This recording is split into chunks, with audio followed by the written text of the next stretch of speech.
Something amazing just happened. Joshua Cheptegei, our boy Josh from Uganda, just broke the 5,000 meter world record.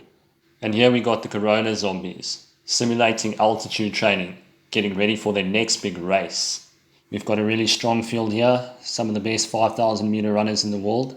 Nicholas Kimleni, he actually came second and ran under 13 minutes. We've got Julian Wonders, who's got the European record for the 10K on the road.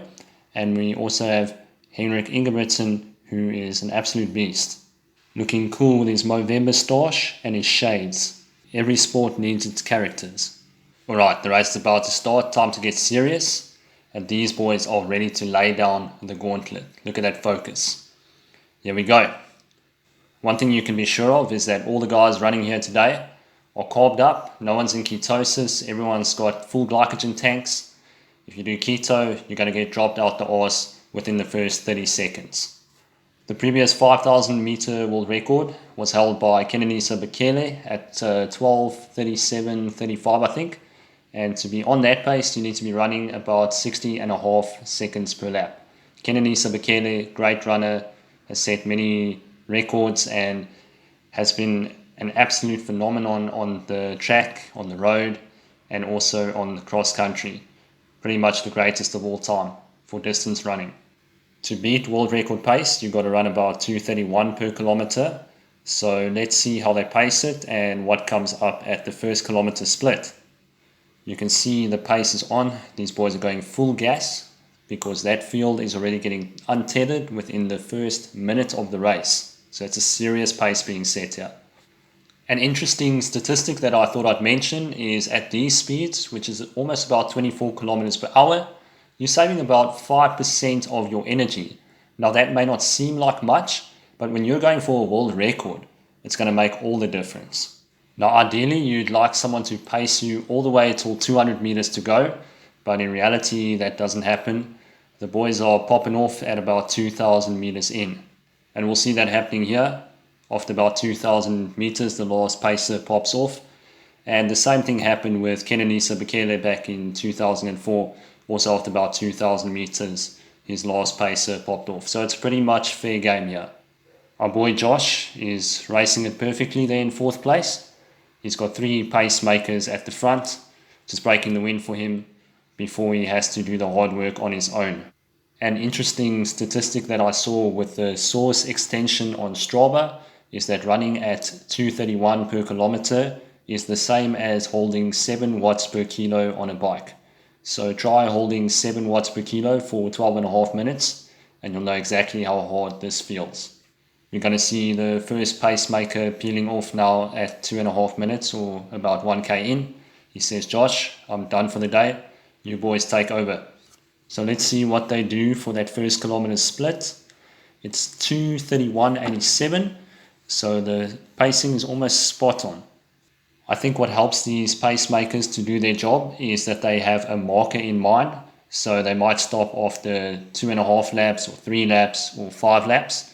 And then they just do what they can to hold on till that point in the race. And then they peel off. As we see this man peeling off now at 2 kilometers, which is 5 laps in. And they've run a pace of 5:03.77, which is very, very close to what they need to be running to break the world record. It should also be noted that Monaco, which is where the Diamond League is being held here, is at 164 meters above sea level. So that definitely gives you a little bit of an advantage, especially if you're used to running at 2,500 to 3,000 meters above sea level. When you have a look at Josh's form, you can see it's really solid because he has a small overstride, so his heels are just a little bit past the knee. His cadence is high at 185, which is just a little bit over 90 RPM in cycling terms. And also his heel kick is really high, which is what we want if you're going for max speed. This last pacemaker did a great job. He lasted all the way till 6 laps in, which is 2.4 kilometers. So well done to him. Now it's all up to Josh, man alone, to claim glory and seal legend status. If he pulls this off, he's going to get paid and he's going to get laid. Thanks, boys. That was a nice warm-up. It's time to get serious. One thing that I notice about Josh is that his face looks really relaxed. It looks like he's just going out for a tempo run. I think he really is hurting, but he's just really good at keeping a poker face, which is what you want if you want to intimidate the competition. Now here's a legit question. Leave your thoughts in the comments down below. Do you think that the shoes that Cheptegei is wearing here actually gives him a 2-second advantage over what Bekele had back in 2004? I think it's interesting how much difference these shoes could possibly make. Because 2 seconds is really a fine line. It's literally the difference between taking that shit in the morning and not.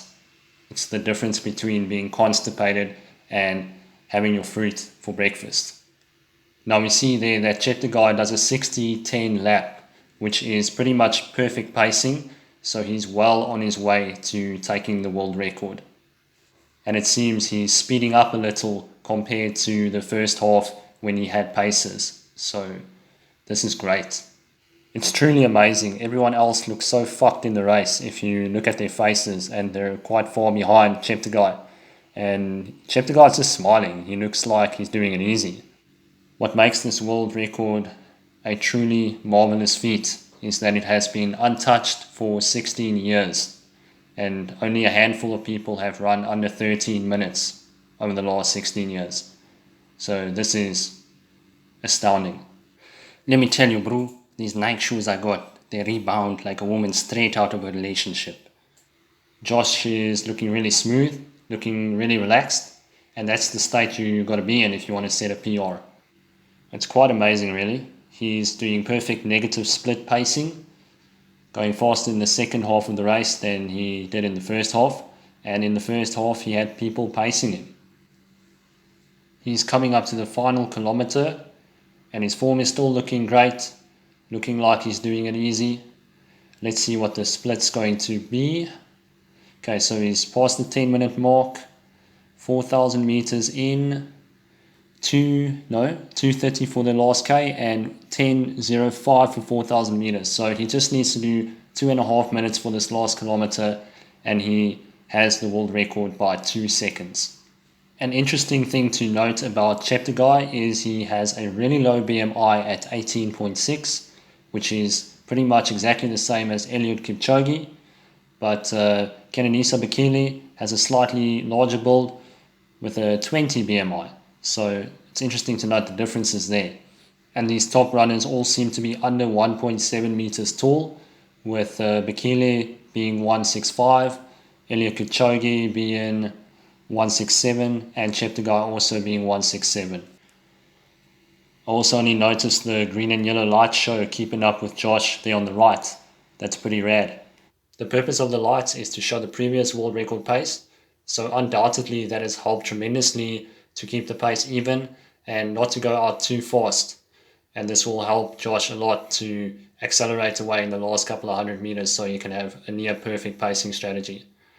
Now, I'd say it is definitely an advantage, as Bekele didn't have that back in 2004. Coming up towards the final lap and the last minute of the race, if you check the lights, you can see that Cheptegei is slightly ahead of them, and that lap was blazing at just under 1 minute. One key element that makes all the difference to take the world record is to set up the race or the meeting in such a way that you have paces, and that the goal of the race is to take the world record. Because often with the 5,000 meter races, the goal of the race is to win. So then you have strategy. It's a much more strategic race, whereas this is more like a time trial. But even if you had the guys here with the best finishing kick, even if they were to somehow hold on to the last lap, they wouldn't have any kick left, since the overall pace is so extremely high. We see Julian Wanders there giving Josh a clap of encouragement. So Julian's in his corner, and I think everyone here is in Josh's corner for today. They just want him to take that world record. Here he comes, last 100 meters, and he's giving it everything he's got, and we finally get to see a bit of a grimace of pain. But the grimace of pain is quickly turned to a smile of joy as he crosses the line and becomes a legend. Joshua Cheptegei. What a guy.